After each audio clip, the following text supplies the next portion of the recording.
ನಿಮ್ಮ ವಾಹಿನಿ. ಇದ್ದಿದ್ದು ಇದ್ದ ಹದ್ದುಬಸ್ತಿನಲ್ಲಿ ಇದ್ದು ನಿಯಮಬದ್ಧವಾಗಿ ಫಾರಂ 53 ಮತ್ತು 57 ಅಡಿಯಲ್ಲಿ ಅರ್ಜಿ ಸಲ್ಲಿಸಿದ್ದ ರೈತರಿಗೆ ಶಾಸಕರಾಗಿದ್ದ ಅವಧಿಯಲ್ಲಿ ತಾಲೂಕಿನಲ್ಲಿ ಹಕ್ಕುಪತ್ರ ವಿತರಣೆ ಮಾಡಿದ್ದೇನೆ. ಆದರೆ ಇತ್ತೀಚಿನ ದಿನದಲ್ಲಿ ಮೂಲ ರೈತರಿಗೆ ಕಿರುಕುಳವನ್ನ ನೀಡುತ್ತಾ ಖಾತೆ ಮಾಡಿಕೊಡದೆ ರೈತರಿಗೆ ವಂಚಿಸುತ್ತಿದ್ದಾರೆ ಮತ್ತು ಹಣ ಕೊಟ್ಟವರಿಗೆ ಜಾಮೀನು ಮಂಜೂರು ಮಾಡುತ್ತಾ ವ್ಯಾಪಾರಕ್ಕೆ ಇಳಿದಿದ್ದಾರೆ ಎಂದು ಮಾಜಿ ಶಾಸಕ ಸುರೇಶ್ ನಾಗಮಂಗಲ ತಾಲೂಕಿನಲ್ಲಿ ನೀವು ನೋಡಿದ್ದೀರಾ, ಸುಮಾರು ಫಾರಂ 50-53ರಲ್ಲಿ ಯಾರ್ಯಾರು ಪೊಯ್ಸೆ ಇದ್ದಾರೆ, ಯಾರ್ಯಾರು ಅರ್ಜಿ ಹಾಕಿದ್ದಾರೆ, ಅಷ್ಟು ಜನಕ್ಕೆ ನಾವು ಶಾಸಕರಾಗಿದ್ದಂಥ ಸಂದರ್ಭದಲ್ಲಿ ನಾವು ಅವರು ನ್ಯಾಯಯುತವಾಗಿ ಒಂದು ನ್ಯಾಯವನ್ನು ಕಲ್ಪಿಸಿದ್ದು, ಹಲವಾರು ಜನಗಳಿಗೆ ಹಕ್ಕುಪತ್ರಗಳನ್ನು ಕೊಟ್ಟಿದ್ದು.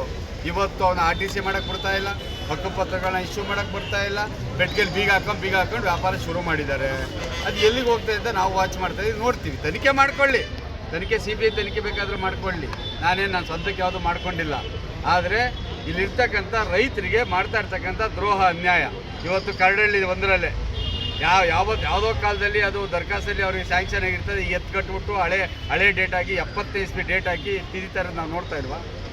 ಅದೆಲ್ಲ ಇದೆ. ಇದಕ್ಕೆ ಕಾಲುವೆ ಉತ್ತರ ಕೊಡ್ತದೆ. ಮುಂದಿನ ದಿನಗಳಲ್ಲಿ ಅದು ಯಾರೇ ತಪ್ಪು ಮಾಡೋ ಅದನ್ನು ಅನುಭವಿಸ್ತಾರೆ.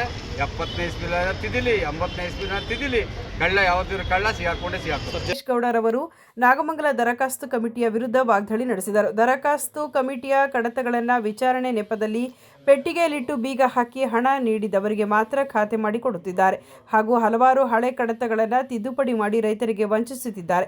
ಈ ಸಂಬಂಧ ಪರಿಶೀಲನೆ ನಡೆಸುತ್ತಿದ್ದು ಶೀಘ್ರದಲ್ಲೇ ತಕ್ಕ ಪಾಠ ಕಲಿಸಲಾಗುವುದೆಂದು ಎಚ್ಚರಿಕೆ ನೀಡಿದರು. ಜಿಲ್ಲಾ ಮಟ್ಟದಲ್ಲಿ ನಿಮ್ಮ ಸಂಸದರ ಜೊತೆ ಏನಾದ್ರು ಧ್ವನಿಗಳು ಅವ್ರ ಜೊತೆ ಮಾತಾಡ್ತೀವಿ. ಸೆಷನ್ ಮುಗಿದ ತಕ್ಷಣ ಅವರು ಸಹ ರಂಗಕ್ಕೆ ಇಳಿತಾರೆ. ಸೆಷನ್ ನಡೀತಾ ಇರೋದ್ರಿಂದ ಇವಾಗ ಬಡ್ಜೆಟ್ ಸೆಷನ್ ನಡೀತಾ ಇರೋದ್ರಿಂದ ಸ್ವಲ್ಪ ಬ್ಯುಸಿಯಾಗಿರ್ತಾರೆ.